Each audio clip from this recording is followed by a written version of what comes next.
नमस्कार दोस्तों। आज के इस विश्लेषण में हम एक ऐसे रहस्य की बात करेंगे जो सीधे सृष्टि के पालनहार भगवान जगन्नाथ से जुड़ा है।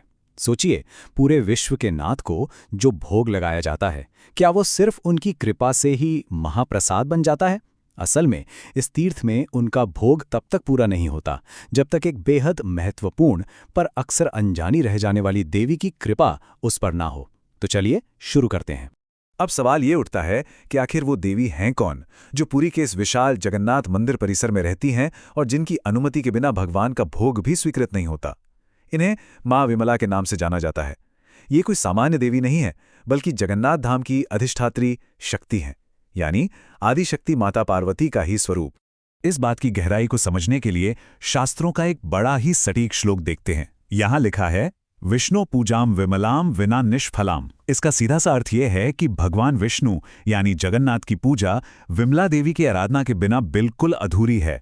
जैसे भगवान शिव अपनी शक्ति के बिना अधूरे माने जाते हैं ना, बिल्कुल वैसे ही भगवान जगन्नाथ की पूजा माँ विमला की उपासना के बिना निष्फल रह जाती है। आमतौर पर लोगों को लगता है कि भगवान जगन्नाथ को चढ़ाया गया भोग सीधे महाप्रसाद बन जाता है, लेकिन प्राचीन परंपरा और शास्त्रों की सच्चाई कुछ और ही है। असल में भगवान जगन्नाथ को अर्पित किया गया भोग सबसे पहले माँ विमला के पास लाया जाता है।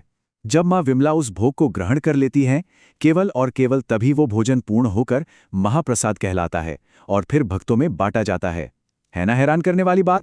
भगवान जगन्नाथ और माँ विमला के इस अद्भुत रिश्ते को समझने के बाद आइए नभी पतन और इस सर्वोच्च शक्ति पीठ के निर्माण की पौराणिक कथा पर चलते हैं।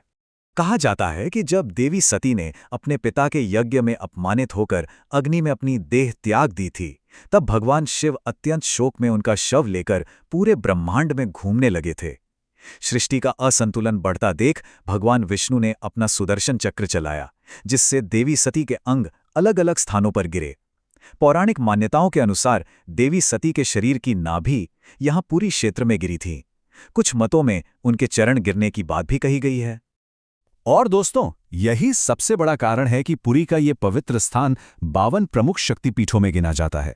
भले ही अलग अलग ग्रंथों में शक्तिपीठों की संख्या अलग हो, पर तंत्र चूड़ामणि के अनुसार ये 22वां शक्तिपीठ है।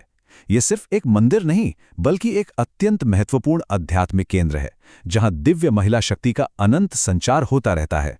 पौराणिक कथाओं के इस असीम ऊर्जा को महसूस करने के बाद अब हम इस मंदिर की रहस्यमयी वास्तुकला और यहां बसने वाली तांत्रिक ऊर्जा की तरफ बढ़ते हैं।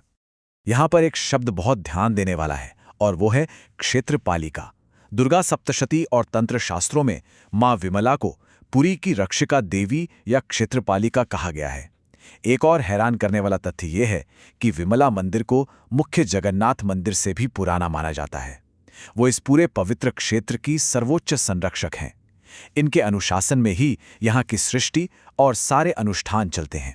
मंदिर के निर्माण में वास्तु विज्ञान का एक बेहतरीन उदाहरण देखने को मिलता है। विमला मंदिर जगन्नाथ मंदिर परिसर के दक्षिण पश्चिम यानी साउथ वेस्ट कोने में स्थित है, लेकिन इसका जो मुख्य प्रवेश द्वार है वो पूर्व दिशा यानी ईस्ट की तरफ है।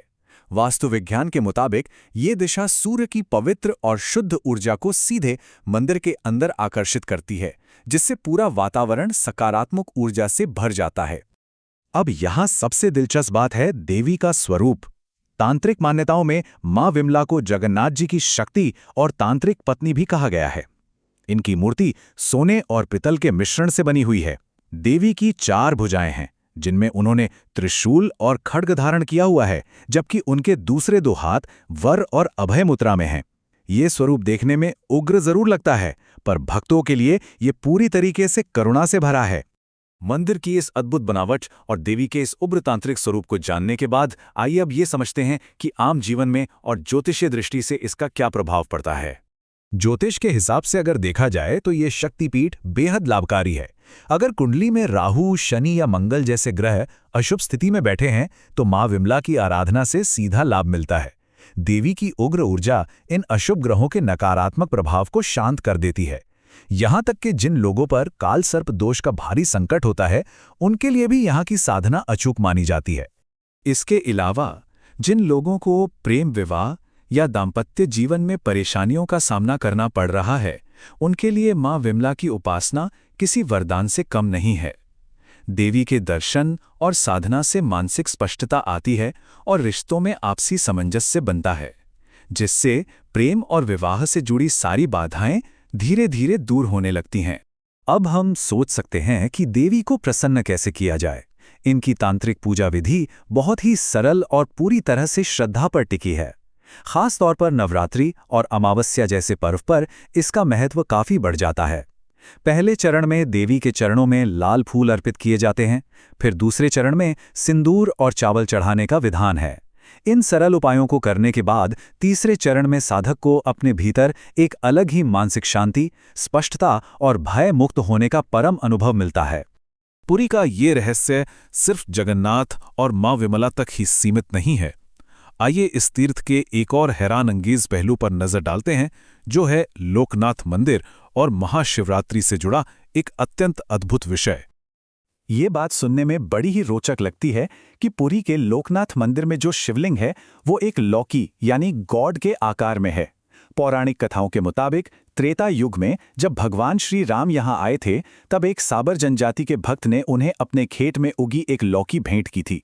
श्री राम ने उसी लौकी के माध्यम से भगवान शिव का आह्वान किया और वही लौकी आज लौकी लिंगम के रूप में वहां स्थापित है। क्या कमाल की बात है ना। और इस लोकनाथ मंदिर की एक और जादुई बात यह है कि ये शिवलिंग साल भर एक प्राकृतिक जलधारा में पूरी तरह से डूबा रहता है। इसके दर्शन केवल और केवल साल में एक बार होते हैं। महाशिवरात्रि से ठीक पहले आने वाली पंकोधार एकादशी के दिन ही वहां से जल हटाया जाता है और भक्तों को इस अद्भुत शिवलिंग के दर्शन प्राप्त होते हैं। महाशिवरात्रि का ये उत्सव एक बहुत ही अद्वितीय घटना का साक्षी बनता है, जिसे हरिहर मिलन कहते हैं। इस दिन भगवान लोकनाथ यानी हर की डोली को बड़े ही उत्सव के रूप में जगन्नाथ मंदिर ले जाया जाता है। यहां उनका मिलन भगवान जगन्नाथ यानी हरि से होता है। एक तरह से ये ब्रह्मांड की दो सबसे महान शक्तियों का दिव्य समागम है। इन सभी रहस्यमयी और आध्यात्मिक बातों को जानने के बाद जरूर इस महान तीर्थ के दर्शन करने का मन कर रहा होगा। तो चलिए अब इस दिव्य यात्रा के कुछ व्यवहारिक पहलुओं को भी समझ लेते हैं, जो यहां आने वाले हर तीर्थ यात्री को पता होने चाहिए। विमला शक्तिपीठ पहुंचना काफी आसान है। अगर रेल मार्ग की बात करें तो पुरी रेलवे स्टेशन से यह मंदिर केवल 2 किलोमीटर की दूरी पर स्थित है। वहीं अगर हवाई मार्ग से यात्रा करनी हो तो भुवनेश्वर एयरपोर्ट यहां से लगभग 60 किलोमीटर दूर है, जहां से सड़क मार्ग द्वारा बहुत ही आसानी से मंदिर तक पहुंचा जा सकता है। दर्शन के समय का ध्यान रखना भी बेहद जरूरी है।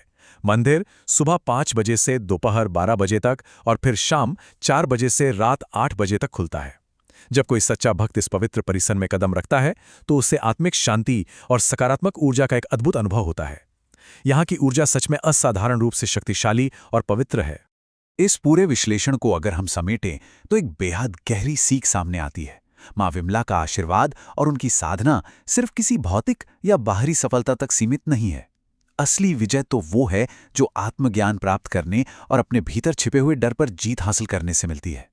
देवी के दर्शन भीतर एक अटूट दृढ़ता भर देते हैं। ये पूरी सृष्टि की शक्ति के एक अद्भुत संतुलन का प्रतीक है। तो जाते जाते एक सवाल छोड़ते हैं, जीवन की ऐसी कौन सी बाधाएं हैं जिन्हें मां विमला की ये निडर और उग्र ऊर्जा हमेशा के लिए मिटा सकती है? इस पौराणिक ज्ञान को समझकर इस शक्ति पर जरूर विचार किया जा सकता है। आज के इस विश्लेषण में बस इतना ही। फिर मिलेंगे किसी नए विषय और नए ज्ञान के साथ। नमस्कार।